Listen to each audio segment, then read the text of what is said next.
Running is a deeply satisfying workout and an incredibly effective exercise. In this video, I've got 3 tips that I wish I knew before I started running. The first tip that I wish I knew before I started running, let me paint you a little picture. So I played a lot of football growing up. I had football top sports shorts. I didn't have running shoes or socks. I went out on a run for a few weeks, but the first time I went out on one, it didn't really affect me. But gradually over time, I had blistered feet, I had bloody nipples and knee pain, and all because I didn't have running shoes, running socks, or running tops. I was running in a football top, the badge was running against my nipples. So little top tip that I still do to this day: get some Vaseline, mate. I have props on this channel. If you want to see more props, and subscribe for props. What the fuck?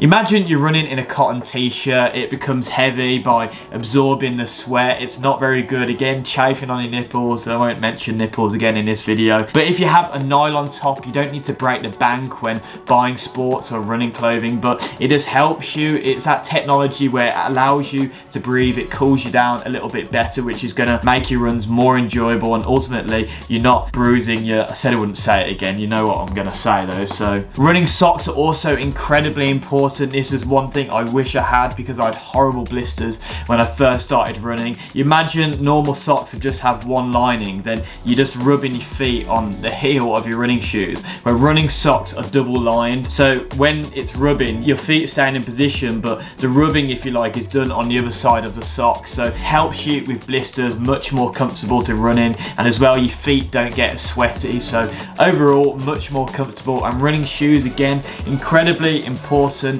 Prevents you from getting injuries. If you first start in running, I'd recommend getting some running shoes that have enough cushion there to help you absorb the shock on your knees. And running shoes, when you're buying them, ideally you want to buy them either half a size or one size up to your normal trainer size, so that you allow your toes to breathe, because your feet expand a little bit when they're running, because you're putting so much pressure on your feet that they expand at the front of the shoe and they can rub. You get black, bruised toenails. No one wants to have those type of manky toenails. So I recommend getting a half a size up on your running shoes. Buy some running socks, you can get them cheap off Amazon, and also buying running tops. They're much more comfortable, they're lighter, and it's going to help you enjoy your runs that little bit more. Tip number 2, running slow equals running fast. Now, I know when I first started running, I was uploading my times on Strava, feeling very competitive. I'd almost want to run as quick as possible in every single run, but it's a little bit egotistical. People call ego lifting in the gym when you're lifting weights that are really too heavy for you, you're affecting your running form. It's no different in running. You can't redline your body. There's no point going 100% every time. You have to implement slow runs into your training. And the reason is, you imagine if you're redlining your body, you're going to get injured eventually. It's inevitably going to happen. So what you want to do, by implementing some slow runs into your weekly schedule, if you have a training schedule, every now and again go on a slower run and perhaps hold it to a conversational pace. What I mean by this is a pace of which, if you're running with someone, you could have a little bit of a back and forth chat. You're not overexerted, you're not too out of breath, just a slow jog. And the reason for this is you're building up durability in your legs, for example, so your muscles, tendons and ligaments are all getting stronger. It means that you're going to be able to run more miles over the course of a week, over a month, over a year, because it reduces the risk of getting injured. So if you're running quick all the time, you're going to get injured. Okay, you might have done more fast miles, but what's the point if you're going to get injured and it, if you like, hinders your potential of getting better? Because if you're staying fit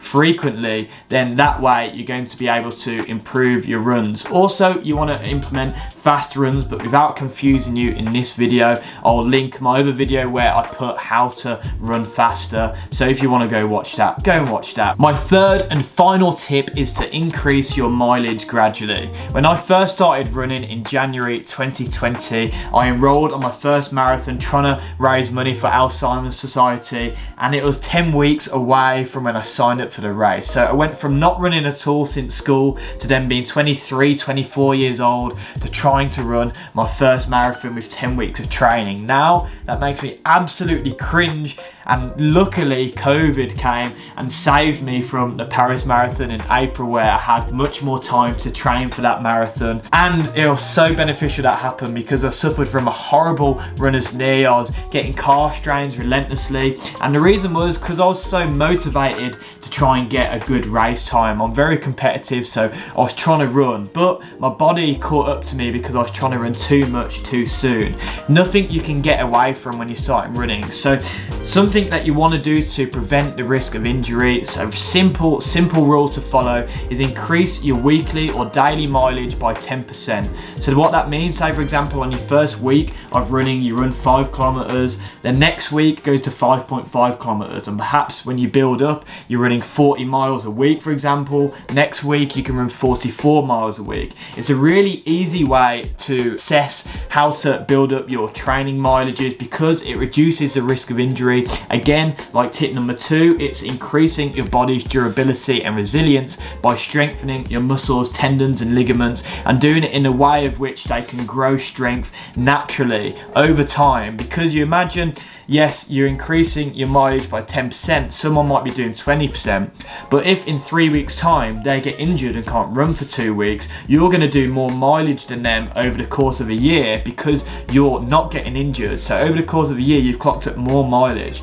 So with running, what you learn is the worse you are at something generally, the more egotistical you are because you're a little bit more insecure about it. When you first start running, I find you're a little bit insecure about it, so you want to get those good times, but try and allow your ego to come down and just follow these simple rules by increasing your mileage by 10%, increasing your slow runs into your training schedule. Just trust the process, because if you can allow your ego to come down a little bit over the course of a year, I guarantee you'll have much better personal best than if you're so egotistical and you're just running on a daily basis. You're essentially ego lifting the equivalent in running as well. I titled this video 3 things that I wish I knew before I started running. However, I've got a few other tangents that I would quickly like to add briefly into the video, and the first one is to add a warm-up before you go out on your runs. It lets your mind and body know that you're about to do something difficult. You're building up that connection, that mind to body connection.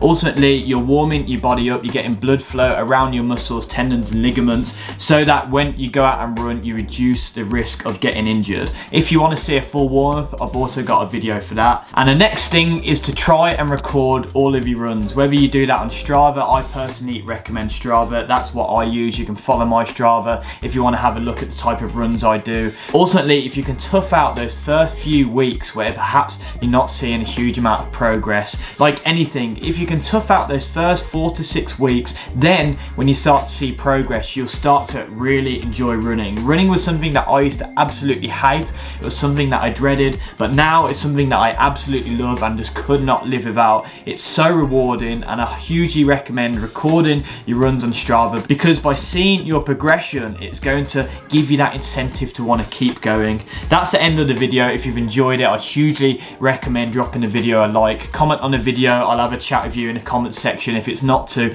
overwhelming, and also subscribe if you're new for more content like this.